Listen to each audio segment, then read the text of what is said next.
हरे कृष्णा, राधे राधे। इससे पहले के माघ मास के अध्याय में आपने सुना कि किस प्रकार यमदूत ने विकुंडल को बताया कि मनुष्य कौन कौन से ऐसे कर्म करता है जिनसे उसे नरक की या फिर स्वर्ग की प्राप्ति होती है। विकुंडल ने यमदूत से जो भी और प्रश्न पूछे उनका वर्णन आज सुनिए माघ मास महात्म्य के आज के अध्याय में। विकुंडल कहने लगा कि हे यमदूत, तुम्हारे वचनों से मेरा मन अति प्रसन्न हुआ है, क्योंकि सज्जनों के वचन सदैव गंगा जल के सदृश पापों का नाश करने वाले होते हैं। उपकार करना और मीठा बोलना तो सज्जनों का स्वभाव ही होता है, जैसे अमृत मंडल चंद्रमा को भी ठंडा कर देता है। अब कृपया करके ये भी बतलाइए कि किस प्रकार मेरे भाई का नरक से उद्धार हो सकता है। विकुंडल की बात सुनकर दूत कुछ देर तक ज्ञान दृष्टि से विचार करने के बाद मित्रता रूपी रस्सी से बंधकर बोला कि हे वैश्य, यदि तुम अपने भाई के लिए स्वर्ग की कामना करते हो तो जल्दी ही अपने 8 जन्म के पुण्य फल को उसके निमित्त अर्पण कर दो। तब विकुंडल कहने लगा, हे दूत, वह पुण्य क्या है और मैंने कौन से जन्म में और कैसे किया है, सो सब कुछ बतलाओ, फिर मैं अपना पुण्य अपने भाई को अर्पित कर दूंगा। विकुंडल की बात सुनकर दूत कहने लगा कि हे वैश्य, सुनो, मैं तुम्हारे पुण्य की सब कथा कहता हूँ। पूर्व काल में मधुवन में शाल्की नाम के एक ऋषि थे। वो बड़े तपेश्वरी, ब्रह्मा के समान तेज वाले थे। नवग्रह की तरह उनकी पत्नी रेवती के 9 पुत्र थे, जिनके नाम ध्रुव, शशि, बुध, तार, ज्योतिमान थे। इन 5 ने तो गृहस्थ आश्रम धारण किया था तथा निर्मोह, जितमाय, ध्याननिष्ठ और गुणातक ये चारों संन्यास ग्रहण करके वन में रहने लगे। ये शिखा सूत्र से रहित पत्थर और सोने को एक समान समझते थे। जो कोई अच्छा या बुरा उनको अन्न देता वही खा लेते और कोई कैसा ही कपड़ा देता उसे ही पहन लेते। सदैव ब्रह्मा जी के ध्यान में ही लगे रहते। इन चारों ने व्रत, शीत, निद्रा और आहार सबको जीत लिया था। बस चर अचर को विष्णु रूप समझते हुए मौन धारण करके संसार में विचरण करते थे। ये चारों महात्मा जब एक बार तुम्हारे घर आए तब तुमने मध्याह्न के समय इन भूखे प्यासे साधुओं को अपने घर के आंगन में देखा तो तुमने गदगद कंठ से आंखों में आंसू भरकर इनको नमस्कार करके इनका बड़ा आदर सम्मान किया। इनके चरणों को धोकर तुमने बड़े प्रेम से इनसे पूछा कि आज मेरे अहोभाग्य है, आज मेरा जन्म सफल हुआ, मुझ पर भगवान प्रसन्न हुए, मैं सनाथ हो गया, मेरे माता पिता, पत्नी, पुत्र, गौ आदि सभी धन्य हो गए जो आज मैंने हरि के समान आपके दर्शन कर लिए। सो हे वैश्य, इस प्रकार तुमने श्रद्धा से उनका पूजन किया और चरण धोकर जल को मस्तक से लगाया। फिर विधि पूर्वक इनका पूजन करके तुमने इन सन्यासियों को भोजन भी कराया। इन सन्यासियों ने भोजन ग्रहण करके रात को तुम्हारे घर में ही विश्राम किया और फिर ब्रह्मा के ध्यान में लीन हो गए। इन सन्यासियों के सत्कार से जो पुण्य तुम्हें मिला सो मैं भी कहने में असमर्थ हूँ, क्योंकि सब भूतों में प्राणी ही श्रेष्ठ होता है। प्राणियों में बुद्धि वाले, बुद्धि वालों में मनुष्य, मनुष्यों में ब्राह्मण, विद्वानों में पुण्यात्मा और पुण्यात्माओं में ब्रह्मज्ञानी सर्वश्रेष्ठ होते हैं। ऐसे ही उनकी संगति से ही बड़े बड़े पाप भी नष्ट हो जाते हैं और ये पुण्य तुमने अपने पहले 8वें जन्म में किया था। सो यदि तुम अपने भाई को नरक से मुक्ति दिलाना चाहते हो तो ये पुण्य अपने भाई को दे दो। सो दूत के ऐसे वाक्य सुनकर विकुंडल ने बड़े प्रसन्न मन से अपना पुण्य अपने भाई कुंडल को दे दिया और वह नरक से मुक्त हो गया। तब दोनों भाई देवताओं से पूजित किए गए। तब दूत भी अपने स्थान को वापस चला गया। इस प्रकार वैश्य के पुत्र विकुंडल ने अपना पुण्य अपने भाई को देकर उसे नरक की यातना से मुक्त करवा दिया। सो हे राजन, जो कोई इस इतिहास को पढ़ता है या सुनता है वह 1000 गोदानों का फल प्राप्त कर लेता है। कार्तवीर जी कहने लगे कि हे विप्रश्रेष्ठ, किस प्रकार एक वैश्य माघ स्नान के पुण्य से पापों से मुक्त होकर दूसरे के साथ स्वर्ग को गया, तो मुझसे कहिए। तब दत्तात्रेय जी कहने लगे कि जल स्वभाव से ही उज्जवल, निर्मल, शुद्ध, मलनाशक और पापों को धोने वाला होता है। जल सब प्राणियों का पोषण करने वाला होता है, ऐसा वेदों में कहा गया है। मकर के सूर्य माघ मास में गऊ के पैर डूबने योग्य जल से भी स्नान कर लेने से मनुष्य को स्वर्ग की प्राप्ति हो जाती है। यदि सारा मास स्नान करने में असमर्थ हो तो 3 दिन ही स्नान करने से पापों का नाश हो जाता है।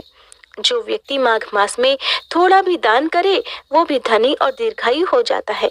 यदि माघ मास में केवल 5 दिन पवित्र नदियों में स्नान कर ले तो व्यक्ति चंद्रमा के सदृश शोभायमान हो जाता है।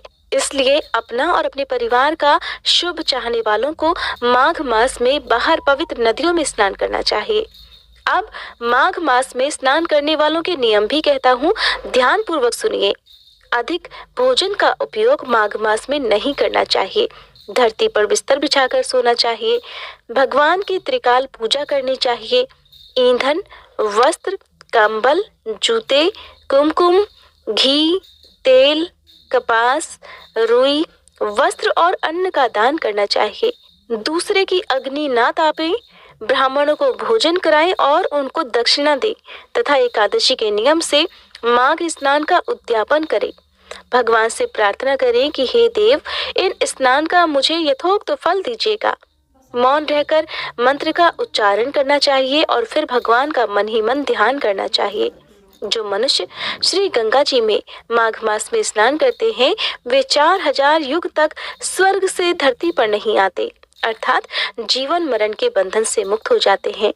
जो कोई माघ मास में गंगा जी और यमुना जी में स्नान करता है वह प्रतिदिन 1000 कपिला गऊ के दान का फल प्राप्त कर लेता है।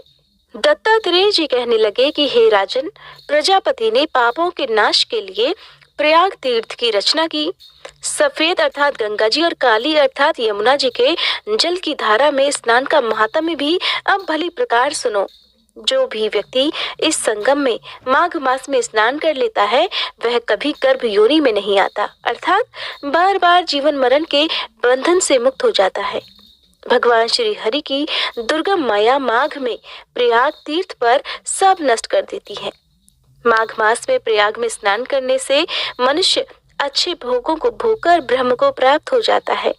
माघ मास और मकर के सूर्य में जो प्रयाग में स्नान करता है उसके पुण्यों की गिनती तो चित्रगुप्त भी नहीं कर सकते। 100 वर्षों तक निराहार रहकर जो पुण्य प्राप्त होता है वही फल माघ मास में केवल 3 दिन प्रयाग में स्नान कर लेने से मिल जाता है। जो फल 100 वर्षों तक योगाभ्यास से करने से मिलता है। जैसे सर्प पुरानी केचुली को छोड़कर नया रूप धारण कर लेता है, वैसे ही माघ मास में स्नान करने से मनुष्य पापों को छोड़कर स्वर्ग को प्राप्त हो जाता है। परंतु गंगा यमुना के संगम में स्नान करने से हजारों गुना फल प्राप्त होता है। अतः हे राजन, जिसको अमृत कहते हैं वह ये त्रिवेणी ही है।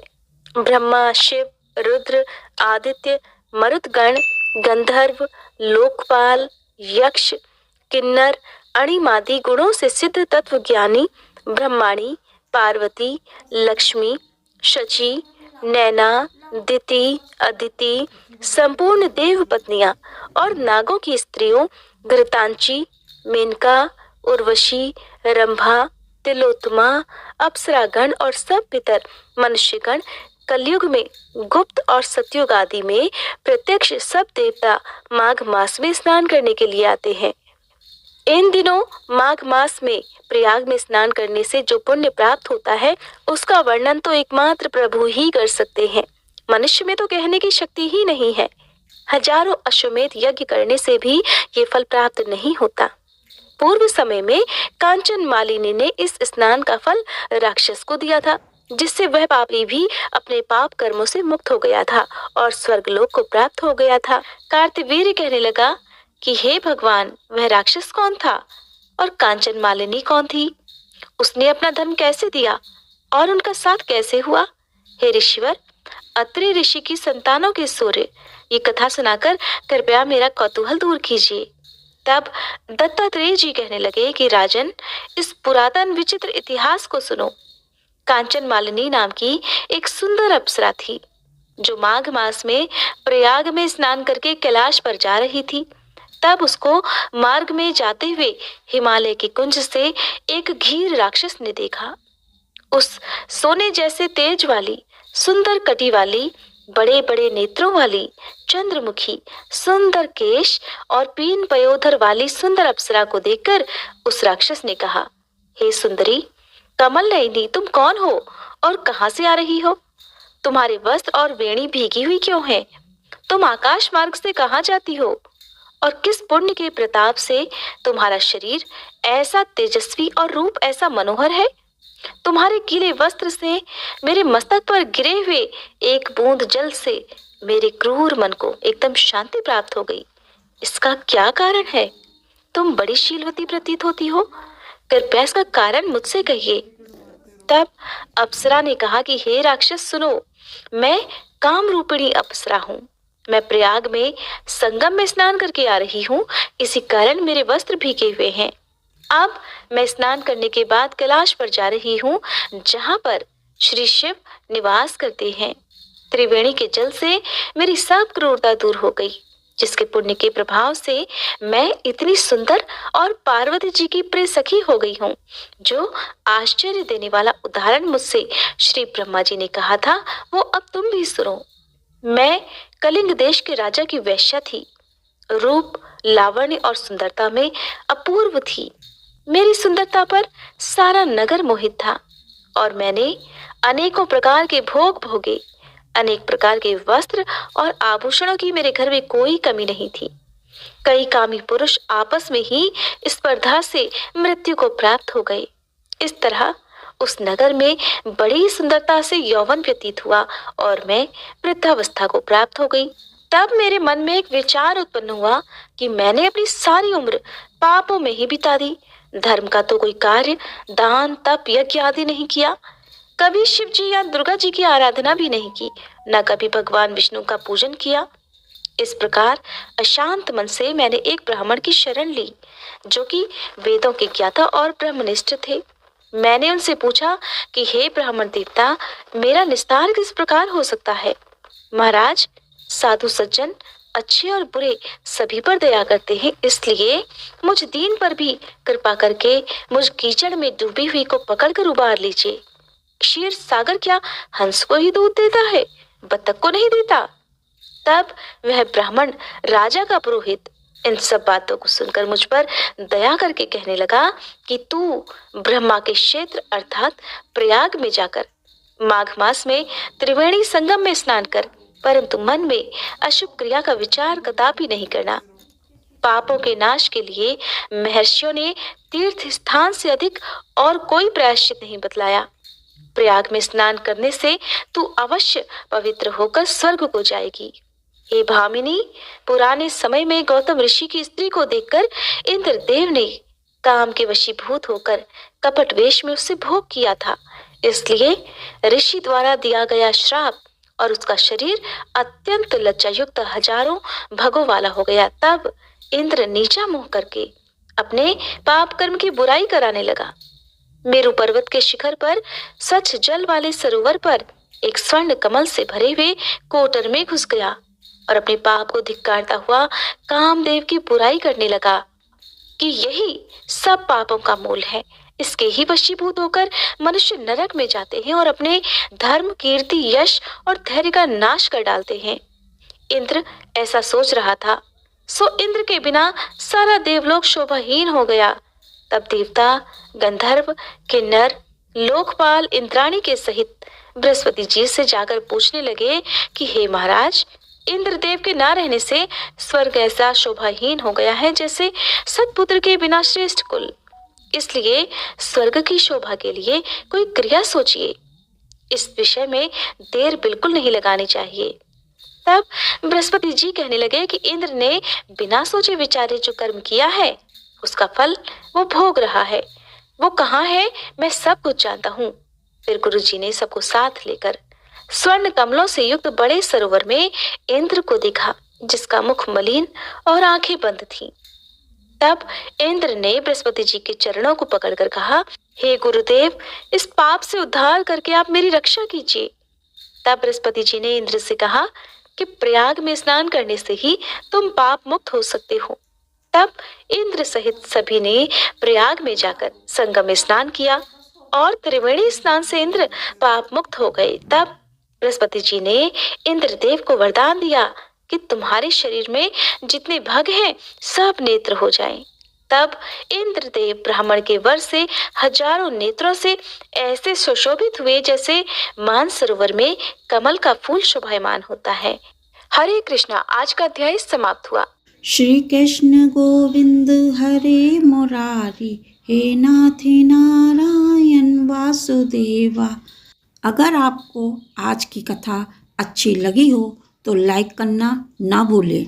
साथ में कमेंट बॉक्स में राधे राधे लिखें।